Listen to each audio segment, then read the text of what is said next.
Dzina la Atate ndi la Mwana ndi la Mzimu Woyera. Amen. Ambuye tsekulani milomo yanga ndipo ndidzatamanda dzina lanu. Ulemu ukhale kwa Atate ndi kwa Mwana ndi kwa Mzimu Woyera, monga panali poyamba tsopano ndi masiku onse ndi pa nthawi zosatha. Amen. Yesu Khristu wauka lero, aleluya. Tsiku lathu loyera la chipambano, aleluya. Amene nthawi ina pa mtanda, aleluya, adazunzika powombola zotayika zathu, aleluya. Nyimbo zotamanda tsono tiyeni tiyimbe, aleluya. Kwa Khristu mfumu yathu yakumwamba, aleluya. Amene adapirira mtanda ndi manda, aleluya. Ochimwa kuwawombola ndi kuwapulumutsa, aleluya. Koma zowawa zomwe adapirira, aleluya, zidatigulira chipulumutso chathu, aleluya. Tsopano akulamulira mfumu yamuyaya, aleluya. Komwe anjelo akuyimba mosalekeza, aleluya. Matamando kwa Mulungu Atate, imbani, aleluya.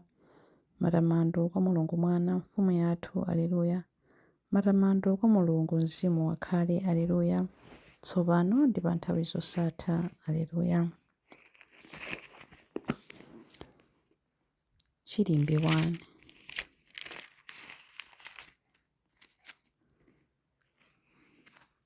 Mtima wanga umakhumbira inu Mulungu wanga, monga momwe mbawala imakhumbira mtsinje wa madzi, aleluya.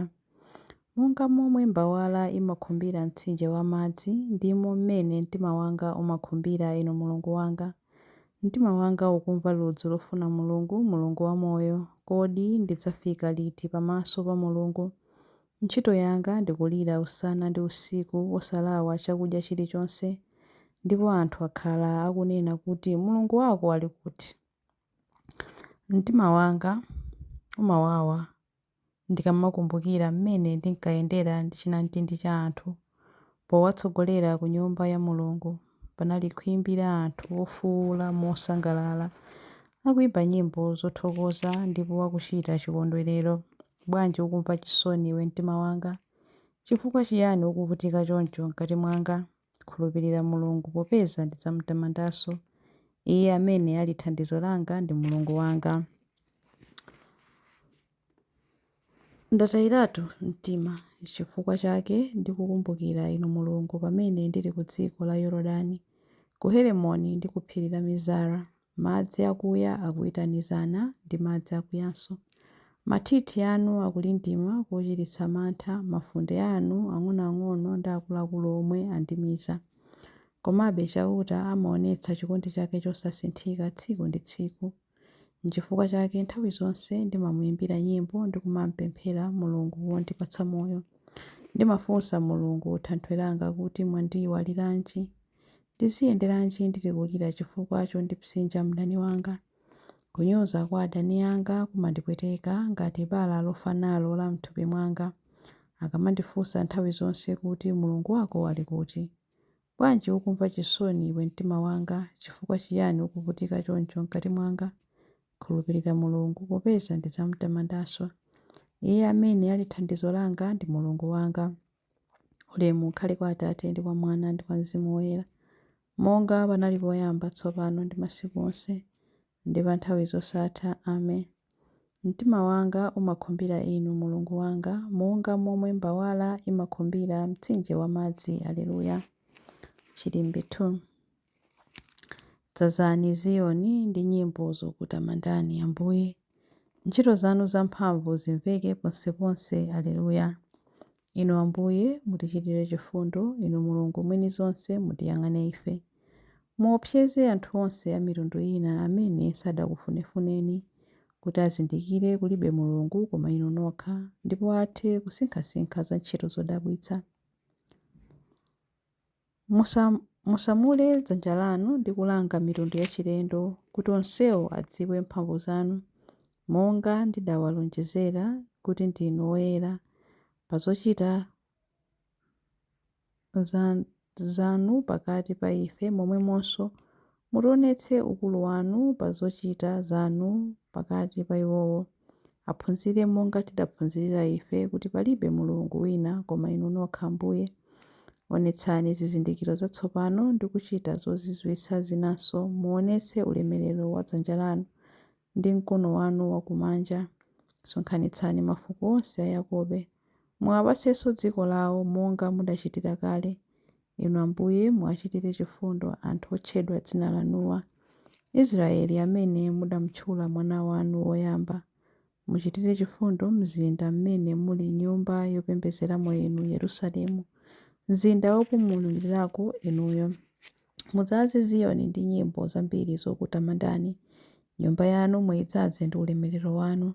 Ulemu ukhale kwa Atate ndi kwa Mwana ndi kwa Mzimu Woyera, monga panali poyamba tsopano ndi masiku onse ndi pa nthawi zosatha. Amen. Dzazani Ziyoni ndi nyimbo zokutamandani Ambuye. Ntchito zanu zamphamvu zimveke ponseponse. Aleluya. Chilimbi 3. Ulemerero wa Mulungu udzawunikira mzinda wonse. Mwana Wankhosa ndiye kuwala kwake. Aleluya. Zakumwamba zimalalika ulemerero wa Mulungu. Thambo limasonyeza ntchito za manja ake. Usana umasimbira zimenezo usana unzake. Usiku umaziwitsa zimenezo usiku unzake. Palibe kulankhula, palibe kunena mawu aliwonse. Liwu lawo silimveka konse. Komabe uthenga wawo umafalikira pa dziko lonse lapansi. Mawu anu amafika mpaka kumathero a dziko.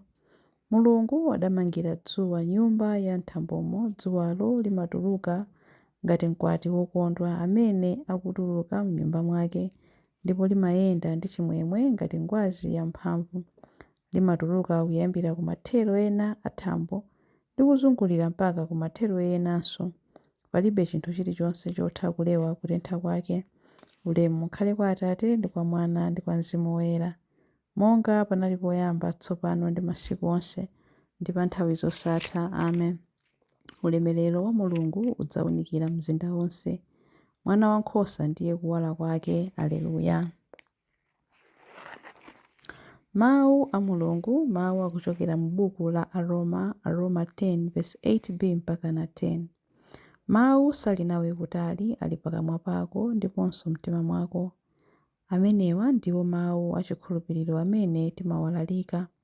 Ngati uvomereza ndi pakamwa pako kuti Yesu ndi Ambuye ndipo ukhulupirira mtima mwako kuti Mulungu adamuukitsa kwa akufa, udzapulumuka, chifukwa munthu amati akakhulupirira ndi mtima wake amapezeka wolungama pamaso pa Mulungu, ndipo amati akavomereza chikhulupiriro chakecho ndi pakamwa pake amapulumuka.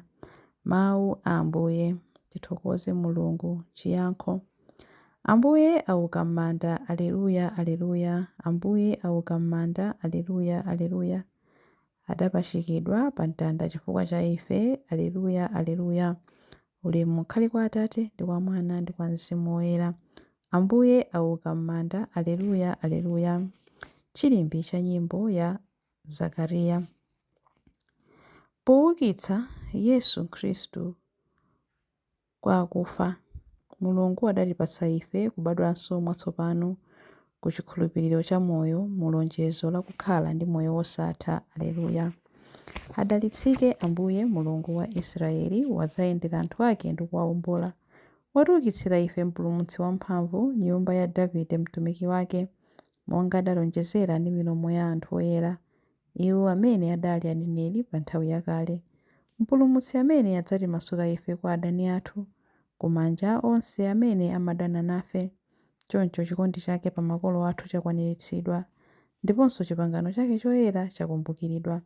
Adalumbira kwa Abrahamu atate athu kuti adzatilola ndi ufulu kumantha ndi kupulumutsidwa m'manja mwa adani athu, kuti tithe kumutumikira Iye nkuyera ndi mwachilungamo masiku onse a moyo wathu pamaso pake. Kwa iwe mwana wang'ono, udzayitanidwa mneneri wa Mulungu wamwambamwamba. Udzapita mtsogolo mwa Ambuye kuti ukakonze njira zake Iye asanabwere, kuti akadziwitse anthu ake za chipulumutso chawo kudzera mchikhululukiro cha machimo awo onse.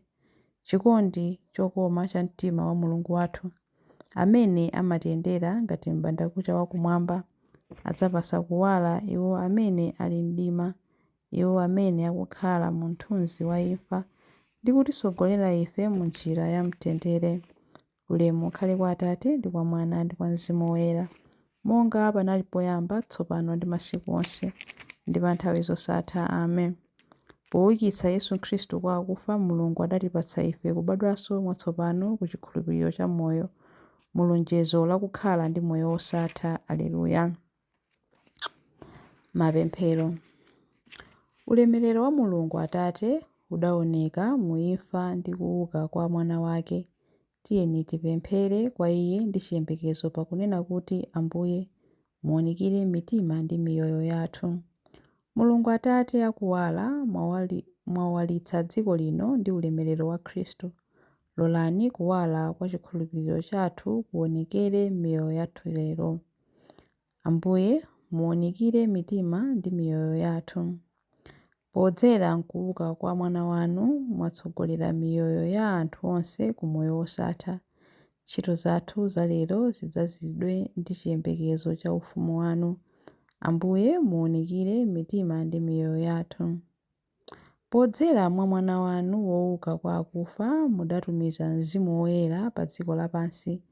Muyatse m'mitima mwathu moto wa chikondi cha Mulungu.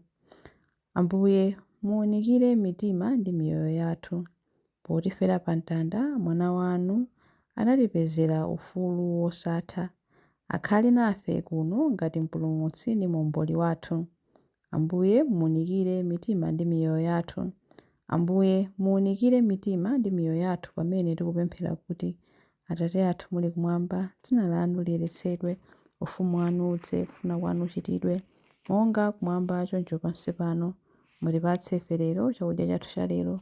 Mutikhululukire ife zochimwa zathu, monga ifenso takhululukira adani athu. Musatisiye ife m'chinyengo, koma mutipulumutse ife kwa zoyipa. Amen. Mulungu wachifundo, chikondwerero chathu pakuuka kwa akufa kwa mwana wanu chithe kutithandiza ife kudziwa chotsatira chake m'miyoyo yathu.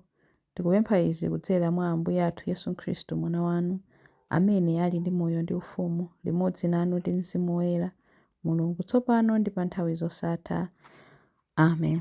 Ambuye atidalitse, atiteteze ife ku zoyipa zonse ndi kutifikitsa ku moyo wosatha. Amen. Dzina la Atate ndi la Mwana ndi la Mzimu Woyera. Amen.